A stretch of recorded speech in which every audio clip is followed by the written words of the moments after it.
اعوذ باللہ من الشیطان الرجیم بسم اللہ الرحمن الرحیم الا الذین مگر وہ لوگ عاہدتم جن سے تمہارا معاہدہ ہوا من المشرکین مشرکوں میں سے ثم پھر لم ینقصوکم پھر انہوں نے کمی نہیں کی شیئا کچھ بھی.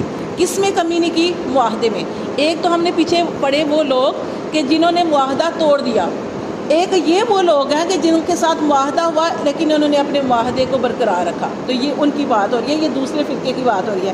ایک وہ تھے جنہوں نے توڑ دیا، ٹھیک ہے، ان کے ساتھ جو ہے وہ معاہدے کو توڑ دیا جائے گا. لیکن یہ دوسرے لوگ ہیں کہ اللہ فرماتے ہیں مگر وہ لوگ جن سے تمہارا معاہدہ ہوا مشرکوں میں سے ثم پھر لم ینقصوکم شیئا انہوں نے اس میں کوئی کمی نہیں کی، نہیں یعنی اس کو نہیں توڑا. ولم یظاہروا اور نہیں مدد کی علیکم تمہارے خلاف احدن کسی ایک کی فاتموا تو تم بھی پورا کرو الیہم ان کی طرف عہدہم ان کے عہد کو الی مدتہم ان کی مدت تک. سمجھ آ گئی ہے کہ یہ وہ ایسے لوگ ہیں کہ جنہوں نے عہد کو نہیں توڑا اور آپ کے خلاف کسی کے ساتھ مل کر جو ہے وہ چڑھائی نہیں کی، آپ کے اوپر چڑھائی نہیں کی. تو آپ سے سب سے کہا جا رہا ہے آپ بھی اپنے عہد کو پورا کریں. ان اللہ بے شک اللہ یحب المتقین کیونکہ اللہ تعالیٰ پسند کرتے ہیں پرہیزگاروں کو، متقیوں کو. پھر اللہ تعالیٰ فرماتے ہیں فَإِذَا انْسَلَخَ الْأَشْهُرُ الْحُرُمُ جب وہ نکل جائیں حرمت والے مہینے. اب دیکھیں حرمت والے مہینے ہم پڑھ چکے ہیں کون سے ہیں، کون سے مہینے ہیں؟ ہاں لیکن یہاں پہ وہ مہینے نہیں آئیں گے، یہ آپ کو بتانا تھا. حرمت والے مہینے 4 مہینے ہیں، لیکن یہاں پہ جو ذکر ہو رہا ہے وہ حرمت والے مہینے وہ والے نہیں ہیں. یہاں پہ وہ مہینے ہیں کہ جو ہم صورت کے اندر ہم نے پڑھا کہ نبی پاک صلی اللہ علیہ وسلم نے فرمایا ان کو 4 مہینے کی مہلت دو. اور مہلت کب ملی تھی یہ بھی آپ پڑھ چکے ہیں. اگر آپ نے غور کیا ہو تو آپ کو سمجھ آئی ہوگی کہ حج والے دن اعلان کیا گیا تھا. ذوالحجہ کی تاریخ کو 10 تاریخ کو اعلان کیا گیا تھا کہ ان کو اعلان کر دو، ساری دنیا کو بتا دو اور ان کے لیے 4 مہینے کی مہلت ہے. اب وہاں سے 4 مہینے شروع ہونے ہیں. کون سا؟ محرم سے، محرم، صفر، ربیع الاول، ربیع الثانی تک. اچھا ان کو حرمت والے مہینے کیوں کہا؟ کیونکہ یہ عہد ہو گیا نا، کیونکہ یہ عہد ہو چکا. ایک تو وہ ہے جو اللہ نے حرمت والے مہینے رکھے ہیں، یہ وہ مہینے ہیں کہ جس میں آپ نے ان کو ٹائم دیا، اللہ کی طرف سے ان کو ٹائم ملا. تو اب چونکہ یہ عہد ہو چکا ہے تو اب یہ مہینوں میں لڑائی کرنا حرام ہے. تو اس لیے ان کو کہا گیا کہ اللہ فرماتے ہیں فَإِذَا انْسَلَخَ پھر پیچھے جیسے بتایا گیا کہ ان کو 4 مہینے کی مہلت ہے. پھر اللہ تعالیٰ فرماتے ہیں اگر وہ 4 مہینے گزر جائیں فَاقْتُلُوا الْمُشْرِكِينَ اب تم قتل کر سکتے ہو مشرکوں کو. اب دیکھیں کہ یہ وہ مشرک تھے کہ جن کو نبی پاک صلی اللہ علیہ وسلم نے 23 سال تبلیغ کی، مکہ میں بھی اور پھر مدینہ میں بھی آئے. پھر اس کے باوجود آپ صلی اللہ علیہ وسلم نے ان کو تبلیغ کی، سمجھایا. یہ فوراً نہیں ان کو پکڑ لیا گیا. دیکھیں اللہ تعالیٰ ہر آخری حد تک کوشش کرتی ہیں کہ یہ جو لوگ ہیں سیدھے رستے پہ آ جائیں. اللہ کے رسول ہر حد تک، آخری حد تک کوشش کرتے ہیں کہ شاید یہ مسلمان ہو جائیں. جیسے نوح علیہ السلام کا واقعہ دیکھ لیں کہ کہاں تک انہوں نے کوشش کی کہ لوگ مار کے گھر میں پھینک دیتے تھے اور وہ لوگ سمجھتے تھے کہ شاید وہ مر گئے ہیں، نعوذ باللہ.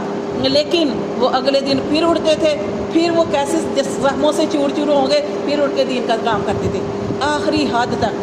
لیکن جب وہ نہیں سمجھے تو پھر اللہ تعالیٰ نے پھر ان کے اوپر وہ جو عذاب لکھا ہوا تھا غرق کرنے کا وہ ان کے اوپر نازل ہوا. تو یہاں پہ بھی اللہ تعالیٰ فرماتے ہیں کہ فَإِذَا انْسَلَخَ الْأَشْهُرُ الْحُرُمُ کہ جب وہ مہینے 4 مہینے جن کا ٹائم دیا تھا وہ گزر جائیں فَاقْتُلُوا الْمُشْرِكِينَ اب تم قتل کرو مشرکوں کو حیث وجدتموہم جہاں تم ان کو پاؤ. کیونکہ ان کو بہت ٹائم دیا گیا، ان کو 23 سال تبلیغ کی گئی، سمجھایا گیا، اور 23 سال کے بعد پھر 4 مہینے دے دیے گئے کہ ابھی بھی سوچ لو. لیکن پھر وہ نہیں سمجھے تو کیا کرو، ان کو قتل کرو جہاں تم پاؤ.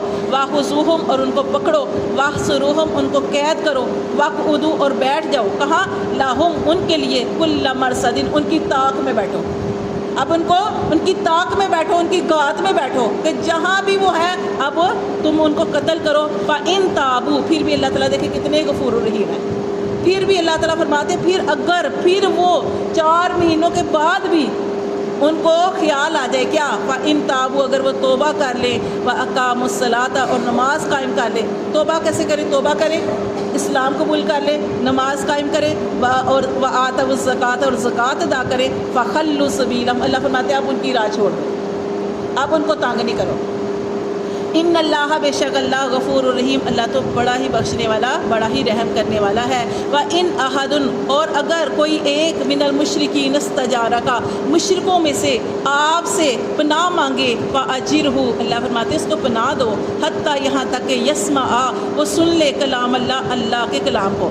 اب کوئی مشرکوں میں سے ایسا ہے کہ آپ اس کے اوپر وار کرنے والے ہو، لیکن وہ ایک دم اس کی نیت بدل گئی اور وہ کہنے لگا مجھے مارو نہیں، مجھے دین کے بارے میں سمجھاؤ، مجھے اپنے اسلام کے بارے میں سمجھاؤ، تو اللہ فرماتے ہیں کہ اس کو ٹائم دو، اس کو پناہ دو، اور یہاں تک کہ وہ اللہ کے کلام کو سن لے۔ ثم ابلغہ، پھر اس کو پہنچا دو، ما مانا اس کی امن کی جگہ، اس کی امن کی جگہ پہنچا دو۔ ذالک، یہ بھی انہم، اس وجہ سے، قوم، یہ ایسے لوگ ہیں، لا یعلمون، جو نہیں جانتے، یعنی ان کو اگر وہ پناہ مانگ رہے ہیں اور امن چاہتے ہیں، ان کو پناہ دو، اور ان کو، کیونکہ یہ ایسے لوگ ہیں جو کچھ بھی نہیں جانتے، یعنی اگر وہ اسلام کی طرف، جیسے ہم نے پڑھا کہ اگر وہ جیسے حضرت عمر فاروق کے بارے میں ہم نے پڑھا تھا کہ حضرت عمر فاروق رضی اللہ تعالیٰ عنہ تلوار ہاتھ میں پکڑی ہوئی تھی اور نبی پاک صلی اللہ علیہ وسلم کے نعوذ باللہ قتل کے لیے جا رہے تھے۔ پھر آگے جو سارا واقعہ، کسی نے کہا کہ اپنے گھر کی تو خبر لیں، آپ کی بہن اور آپ کے بہنوئی جو ہیں وہ بھی اسلام قبول کر چکے، تو حضرت عمر فاروق کا وہ سارا واقعہ آپ سارا جانتے ہیں کہ جب وہ پھر وہی تلوار، ان کو غصہ اور چڑھ گیا، وہ تھے بھی بڑے غصے والے، جب وہ گھر گئے تو وہ واقعی بہن نے جو قرآن جو تو پاڑھی تھی، بہرحال انہوں نے بہن کو مارا، بہنوئی کو مارا، تو بہن بھی حضرت عمر فاروق کی تھی، انہوں نے بھی ایسے الفاظ کہے کہ اگر تم میرے بھائی ہو تو میں بھی تمہاری بہن ہوں، پوری اس طرح کے الفاظ کہے۔ تو پھر حضرت عمر فاروق کا، انہوں نے جب خون دیکھا اپنی بہن کا تو ان کا دل تھوڑا سا نرم ہو گیا، اور تو پھر انہوں نے کہا کہ کیا پاڑی تھی مجھے، بس اللہ نے ان کا دل نرم کر دیا اور ان کا کہ بتاؤ کیا پاڑی تھی۔ تو پھر انہوں نے کہا کہ ایسے نہیں، آپ جا کے پہلے غسل کر کے آئیں، تو پھر اس کے بعد پھر جب وہ پاک صاف ہو کے آئے تو پھر انہوں نے قرآن پڑھ کے سنایا، تو ان کی دل کی کیفیت ہی بدل گئی۔ حضرت عمر فاروق کی، وہ جو قتل کے ارادے سے نکلے تھے، اللہ نے ان کی دل کی کیفیت بدل لی، اور وہ کہنے لگے مجھے نبی پاک صلی اللہ علیہ وسلم کی محفل میں لے جاؤ۔ جب نبی پاک صلی اللہ علیہ وسلم کی محفل میں گئے تو جب وہ پہنچے، ابھی پہنچنے لگے ہیں تو آگے صحابہ کرام نے کہہ دیا کہ اللہ کے رسول عمر فاروق آ گئے ہیں۔ تو وہ کچھ صحابہ جو تھے انہوں نے فٹافٹ تلواریں جو تھی اور اپنی پکڑ لی، ہاتھ مضبوطی سے پکڑ لی اور کہنے لگی اگر یہ اس ارادے سے آئے تو میں ان کو ماروں گا۔ ایک صحابی نے کہا میں آج ان کا سر قلم کر دوں گا۔ تو لیکن حضرت عمر فاروق تو اچھی نیت کے ساتھ آئے تھے۔ یہ ہے کہ ہر ممکن کوشش کرنی چاہیے کہ جو امن کی نیت سے آیا ہے اس کو پناہ دینا، اس کو، جیسے حضرت عمر فاروق کی بات سنی گئی، پھر وہ تو انہوں نے کہا کہ میں آج کلمہ پڑھنے کے لیے آیا ہوں، تو اللہ تعالیٰ نے کیسے ان کی بدل دی۔ تو ایسے ہی اللہ تعالیٰ فرماتے ہیں کہ ان کو بھی آخری، قرآن پڑھتے ہیں تو ہم اس میں یہی پڑھے ہیں کہ ان لوگوں کو بھی آخری مشرک جو ہیں ان کو آخری حد تک موقع دو، پھر اگر وہ سمجھتے ہیں تو ٹھیک ہے، اسلام قبول کر لیں گے، نماز پڑھیں گے، زکوٰۃ دیں گے، اللہ کے کام مانیں گے، نبی کی اطاعت کریں گے۔ اگر نہیں وہ بات سنتے تو پھر آپ ان کو، جیسے ہم نے پڑھا کہ جہاں ان کو پاؤ قتل کرو اور ان کے ساتھ اس طرح کا معاملہ کرو، کیونکہ یہ وہ لوگ ہیں کہ انہوں نے نبی صلی اللہ علیہ وسلم کو اتنا ستایا کہ آپ صلی اللہ علیہ وسلم کو ہجرت کرنا پڑی، اور آپ صلی اللہ علیہ وسلم نے 23 سال ان کے اوپر اتنی محنت کی۔ 23 سال ایک عرصہ ہوتا ہے، اتنی محنت کی، لیکن اس کے باوجود یہ لوگ جو تھے وہ ٹھیک نہیں ہوئے، تب ان کے ساتھ ہی معاملہ کرنے کو حکم دیا گیا کہ اب ان کو یا تو قتل کر دیا جائے، لیکن اگر پھر بھی یہ توبہ کر لیتے ہیں، آپ نے ان کے اوپر تلوار رکھی ہوئی ہے لیکن وہ کہہ رہے ہیں نہیں ٹھہرے، مجھے اسلام کے بارے میں بتائیں، دین کے بارے میں بتائیں، تو آپ کا حق بنتا ہے کہ آپ جو ہے وہ تلوار جو ہے ان کی جو رکھی ہے پیچھے کر لیں اور آپ ان کو یہ بات سمجھائیں، اسلام کے بارے میں بتائیں، شاید ان کے دل نرم ہو جائے اور شاید وہ اسلام کی طرف جو ہے وہ آ جائے۔ صدق اللہ۔